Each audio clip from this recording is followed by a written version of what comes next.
Leasing versus buying a car. When you're trying to buy a new car, it's important to choose the right option. Leasing and buying are two different ways of acquiring a vehicle, with each having its own set of pros and cons.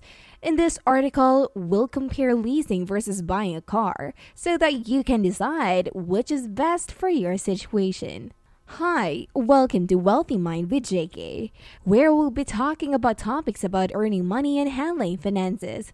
We'll make videos for your watching pleasure 2 to 3 times per week. So make sure to comment, like, hit the subscribe button, and click the notification bell to be updated in all of our latest videos. Without further ado, let's get started.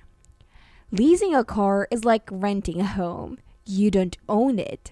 If you lease a car, it's like renting a home.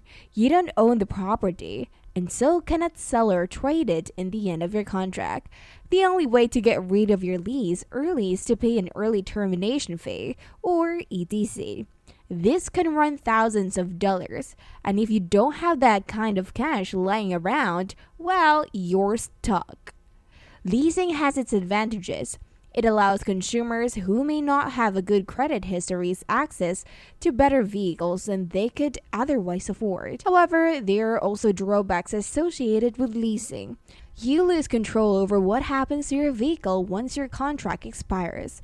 In most cases, this will mean returning it back into fleet service, at which point all maintenance records become property of whoever owns those cars now. This means no more control over how much gas money gets spent on maintaining those miles per gallon figures either. You can trade in or give back your car at the end of your lease for another one. When you lease a car, you can trade it in the end of your lease for another one. You may also be able to give back your car and walk away from the contract. This is called a return. If this happens though, there will be penalties involved. You'll have to pay extra money for breaking the contract early, or else take on more miles. If you're leasing from a dealership and don't want to keep driving around with an old car that doesn't work as well as yours does now, they might not let you return it without paying these penalties first. But if they do, let it happen without charging too much extra money on top of what was already agreed upon when signing up for this new lease agreement, which could mean thousands. Then hey, that's a great news. If you are leasing, most companies will determine what you can afford based on your current assets, income, and expenses. You need to have a good credit score to qualify for leasing, because the bank or financing company will want to be sure that they will get your money back in time.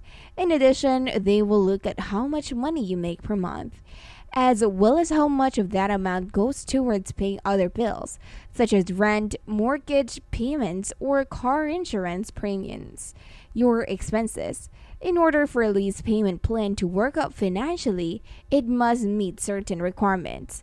Your monthly payment amount should not exceed 25% of your gross monthly income after taxes and other deductions have been subtracted from it. The total cost of owning your vehicle over its entire term should be less than $1 per mile driven per year. The total lease period cannot exceed 36 months unless special circumstances apply.